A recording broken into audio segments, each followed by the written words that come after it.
Assalamualaikum warahmatullahi wabarakatuh. Selamat pagi semuanya. Perkenalkan, kami dari kelompok 1 ingin mempresentasikan hasil tugas kelompok kami, yaitu tentang otot dada atau chest. Adapun nama-nama dari anggota kelompok kami, yaitu yang pertama, Galih Dwi Yudhistira. Yang kedua, saya sendiri, Novia Ramadhani. Yang ketiga, Gatarina Nuraini. Selanjutnya, Kak.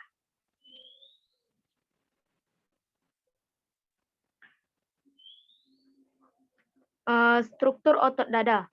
Adapun struktur otot dada adalah otot manusia yang terdiri dari dua bagian yang disebut otot pectoralis major dan otot pectoralis minor. Adapun fungsi dari kedua otot tersebut yaitu yang pertama, otot pectoralis major memiliki fungsi untuk memutar lengan ke arah dalam dan juga menengahkan lengan, menarik lengan melalui dada, dan merapatkan lengan ke dalam. Yang kedua, otot pectoralis minor mempunyai fungsi untuk menaikkan tulang belikat dan menekan bahu. Adapun gambar yang terlihat di slide PPT kami. Selanjutnya, otot pectoralis terdiri dari A. Pectoralis atas ditargetkan oleh band press miring, B. Pectoralis tengah ditargetkan oleh band press datar, dan C. Pectoralis bawah ditargetkan oleh band press penurunan. Selanjutnya, adapun peralatan fitness yang kami gunakan yaitu yang pertama barbel, yang kedua dumbbell, yang ketiga machine, yang keempat fly type, yang kelima beban dalam atau push up. Selanjutnya dibacakan oleh saudara dari Galih.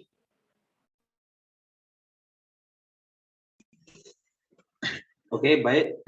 Terima kasih. Yang pertama, untuk peralatannya itu barbel. Yang pertama itu ada namanya barbel bench press. Untuk tahapan menggunakannya yaitu dengan berbaring telungkup di bangku dengan kaki rata di lantai, lalu pegang barbel dengan genggaman overhand, tangan sedikit lebih lebar dari lebar bahu, lalu lepaskan palang dan perlahan turunkan ke arah dada Anda. Lalu ada yang kedua namanya incline bench press. Untuk cara penggunaannya kurang lebih sama.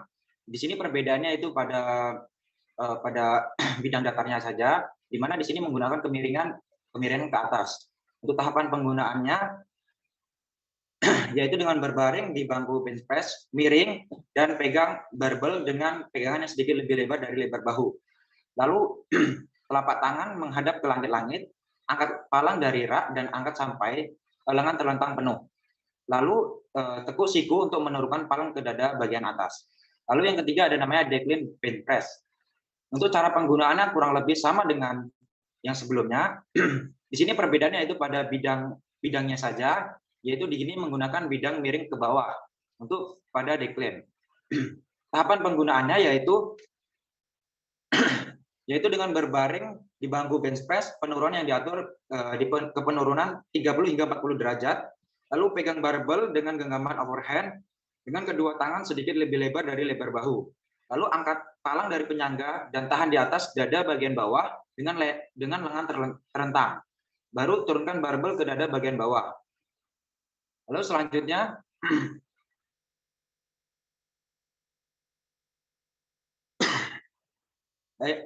peralatan selanjutnya yaitu ada dumbbell. Dumbbell di sini yang pertama itu ada namanya dumbbell bench press. Di sini menggunakan bidang datar. Untuk tahapan penggunaannya yaitu berbaring telungkup di bangku datar dengan kaki rata di lantai. Lalu pegang dumbbell tepat di luar dada dengan siku menghadap ke samping sehingga lengan atas membentuk sudut 30 hingga 60 derajat dengan tubuh. Lalu ada yang namanya decline bench press. Untuk cara penggunaannya kurang lebih sama. Di sini menggunakan bidang miring ke atas. Tahapan penggunaannya yaitu dengan berbaring di bangku miring ke atas, yang harus diatur pada sudut yang cukup rendah, ya kurang lebih dari 45 derajat. Lalu pegang dumbbell tepat di luar bahu dengan siku keluar ke samping dan kaki. Lalu yang ketiga ada namanya decline barbell press. Tahapan cara penggunaannya kurang lebih sama. Namun perbedaan di sini hanya bidangnya saja, yaitu dengan bidang miring ke bawah. Tahapan penggunaannya itu dengan berbaringlah di bangku penurunan yang diatur 30 hingga 40 derajat dengan kaki Anda, lalu diamankan ke bawah bantalan kaki. Lalu pegang dumbbell tepat di luar dada bagian bawah dengan siku samping. Selanjutnya,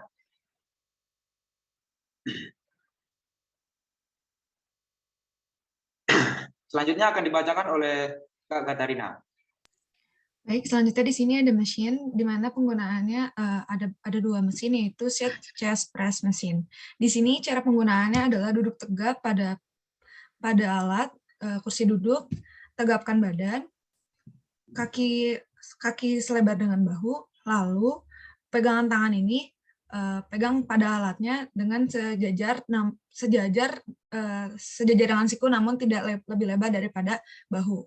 Lalu dorong ke depan ke titik jauh, lalu balik lagi ke belakang untuk ke posisi semula, namun tidak lebih lebar dari bahu. Lalu yang kedua ada fly machine, di mana di sini seperti pada video, caranya itu berdiri di tengah-tengah dengan tegap, kaki selebar dengan bahu, lalu tarik alat dari atas ke bawah, pertahankan pinggang dan posisi badan agar tidak naik turun, seperti pada video di sini. Posisi tetap tegak dan kunci pinggang agar tidak bergerak.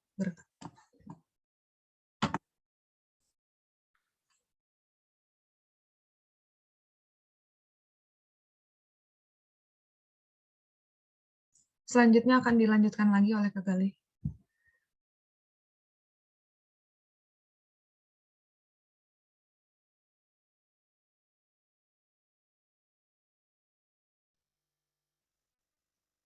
Oke, baiklah, saya akan melanjutkan untuk peralatan yang keempat dengan tipe fly tag atau dengan tipe sayap. Yang pertama itu ada nama dumbbell fly. Pada dumbbell fly ini menggunakan alat namanya dumbbell dengan cara penggunaan yang berbeda dari sebelumnya, yaitu dengan seperti fly atau berbentuk sayap gitu ya. Dimana penggunaannya itu dengan memegang dumbbell yang siku atau tangannya itu dari keluar masuk ke dalam. Terus dilakukan secara berulang-ulang dengan bidang datar. Lalu ada nama yang kedua, incline dumbbell fly. Sama juga dengan menggunakan alat dumbbell dan cara penggunaannya kurang lebih sama, namun perbedaan di sini hanya pada bidang miring. Di sini menggunakan bidang miring yang ke atas. Lalu cara penggunaannya kurang lebih sama, yaitu dengan memegang dumbbell, dari penggunaannya itu dengan tangan keluar masuk ke dalam mendekati dada. Dilakukan secara berulang-ulang. Lalu yang ketiga ada namanya decline dumbbell fly. Untuk alatnya sama juga dumbbell, dengan cara penggunaannya pun sama. Di sini hanya perbedaannya yaitu pada bidangnya juga, yaitu untuk decline menggunakan bidang miring ke bawah. Dengan cara penggunaan yang yaitu sama, yaitu dari memegang dumbbell dari luar masuk ke dalam mendekati dada. Dilakukan secara berulang-ulang. Lalu next.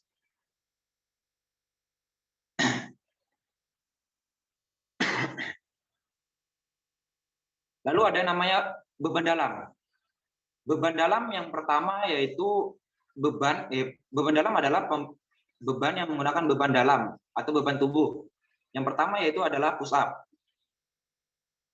Yaitu dengan posisi telungkup, lalu tangan sedikit tangan mendekati dada, lalu diangkat tubuh dari atas ke bawah dengan posisi datar.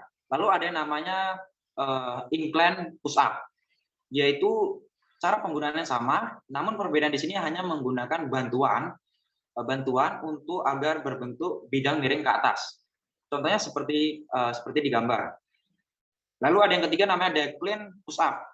Untuk cara penggunaannya sama atau cara melakukannya sama, namun di sini kebalikan dari incline, yaitu dengan bidang miring ke bawah, yaitu dengan tangan berada di bawah, sedangkan kaki berada di atas, untuk atas sebagai bantuan. Lalu next.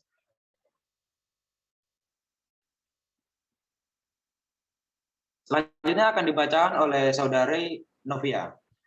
Adapun yang selanjutnya yaitu pemanasan dan pendinginan. Selanjutnya, Kak.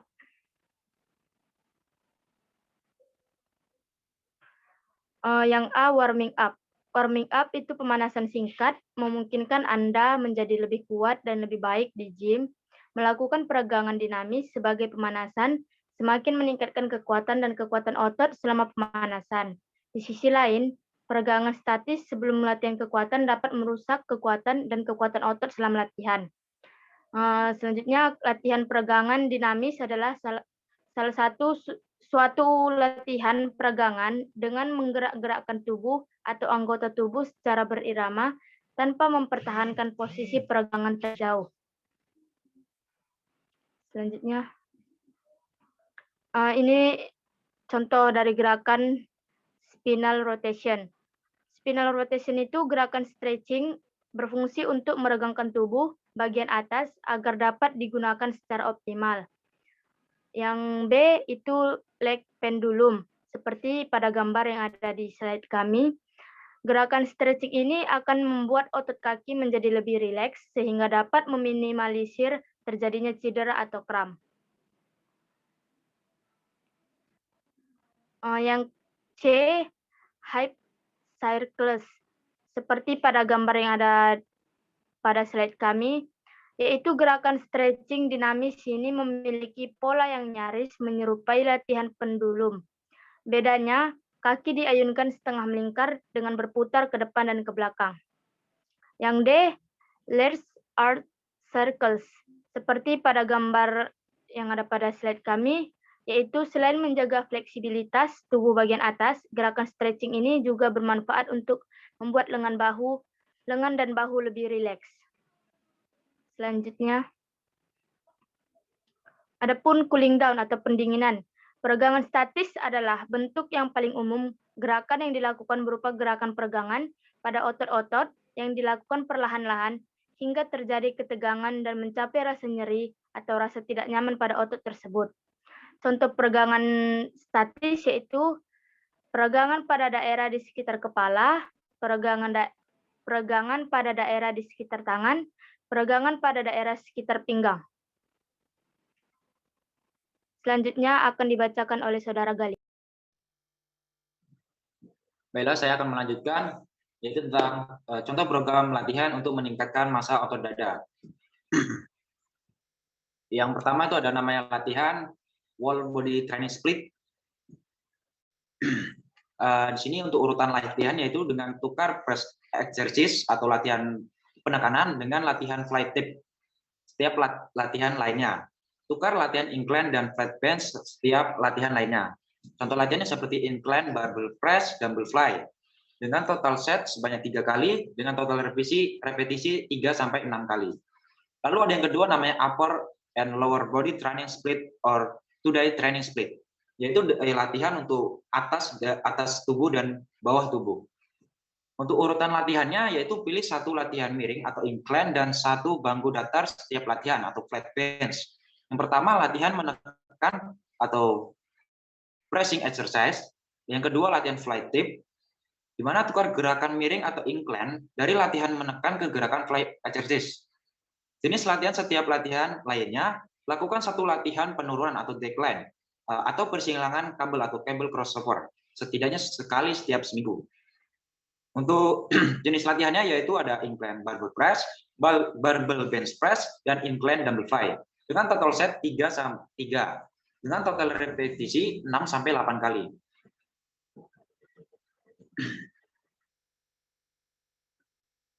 Lalu ada yang namanya 3-day training split atau latihan 3 hari.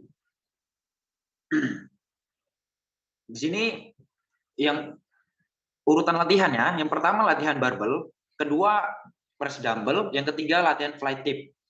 Bangku miring atau incline dan datar flats alternatif untuk 2 latihan pertama setiap latihan lainnya. Latihan ketiga harus sesuai dengan jenis tanjakan atau decline yang digunakan untuk yang pertama. Lakukan untuk satu latihan penurunan atau persilangan kabel atau cable crossover tidaknya sekali setiap seminggu. Contoh latihannya seperti barbell bench press, Lalu ada dumbbell bench press, dumbbell fly, incline barbell press, dan decline barbell press dengan total set 3 dengan total repetisi 6-12 kali. Lalu ada yang keempat namanya 4-day training split atau latihan 4 hari dengan urutan latihan barbell, dumbbell press, latihan dumbbell fly, dan latihan fly tip mesin atau kabel. Dengan bangku miring dan datar alternatif untuk 2 latihan pertama setiap latihan lainnya. Lakukan ketiga harus sesuai dengan jenis tanjakan yang digunakan untuk yang pertama. Lakukan 1 latihan penurunan atau persilangan kabel setidaknya sekali setiap seminggu. Contoh latihan seperti barbell bench press, dumbbell fly, mesin fly, kabel crossover, incline barbell press, dan decline barbell press. Dengan set 3 dengan total repetisi 8-16 kali. Oke, next.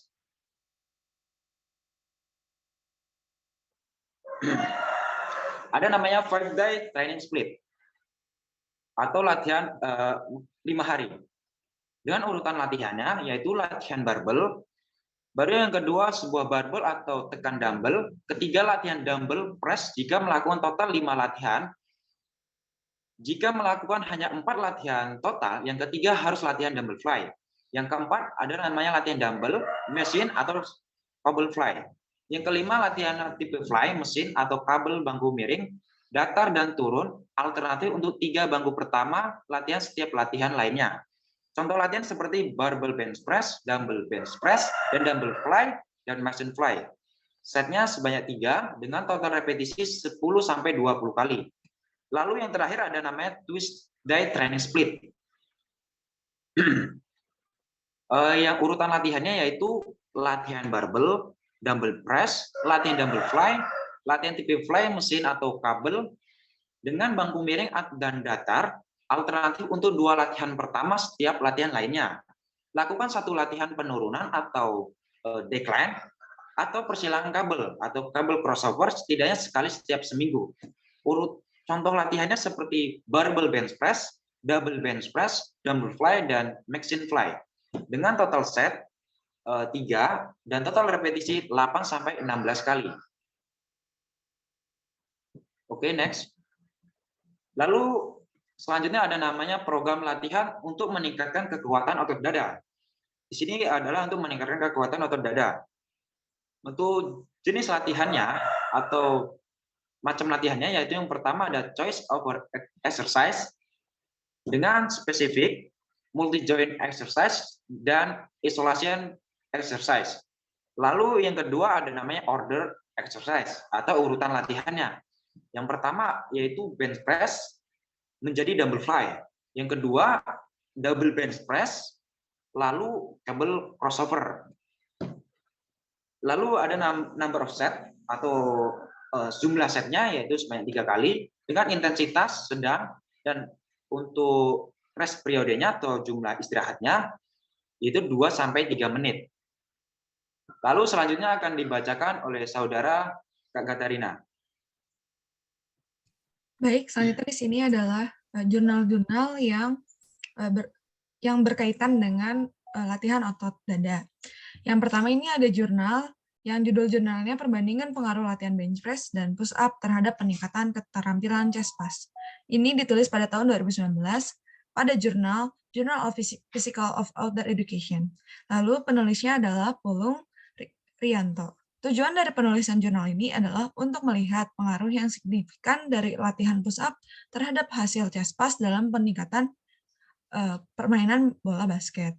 Lalu metode yang dilakukan ini adalah metode eksperimen. Nah, ini menggunakan sampel pada siswa SMA Negeri 3 Subang, di mana proses latihannya berlangsung selama 2 bulan dan dilatih sesuai program latihan yang telah dibuat sebelumnya. Lalu, penelitian ini menghasilkan sebuah hasil, yaitu latihan bench press lebih signifikan pengaruhnya terhadap keterampilan chest pass dibandingkan dengan latihan push up. Jadi latihan bench press ini sangat berpengaruh dibandingkan dengan latihan push up. Lalu subjek yang diambil dalam penulisan ini adalah 40 siswa yang dipilih secara acak dan dikelompokkan dalam 2 kelompok pada kelompok A dan kelompok B. Lalu selanjutnya ada jurnal lainnya, yaitu jurnal kedua dengan judul pengaruh latihan beban menggunakan bench press terhadap daya ledak otot lengan atlet karate. Ini itu ditulis pada tahun 2016 pada jurnal majalah ilmiah oleh Vela Malat Fitri. Tujuan dari penulisan jurnal ini adalah untuk mencari seberapa besar pengaruh latihan beban menggunakan bench press terhadap daya ledak otot lengan atlet UK Karate UNP. Penulisan ini dengan metode penelitiannya yaitu eksperimen semu. Nah, hasil dari penelitian ini adalah terdapat pengaruh latihan beban menggunakan bench press terhadap daya ledak otot tangan. Pada atlet UK Karate UNP dengan terbukti pada hitungan 6,42 lebih besar pada tabel 215 pada alfa 0,05. Subjeknya ini adalah seluruh atlet putla UK Karate UNP terhadap penelitian ini berjumlah 15 orang. Baik, saya kembalikan lagi ke moderator. Sekianlah dari hasil presentasi kelompok kami. Jika ada kata-kata yang salah dan kekurangan, kami meminta maaf. Sekian dan terima kasih. Wassalamualaikum warahmatullahi wabarakatuh. Wah.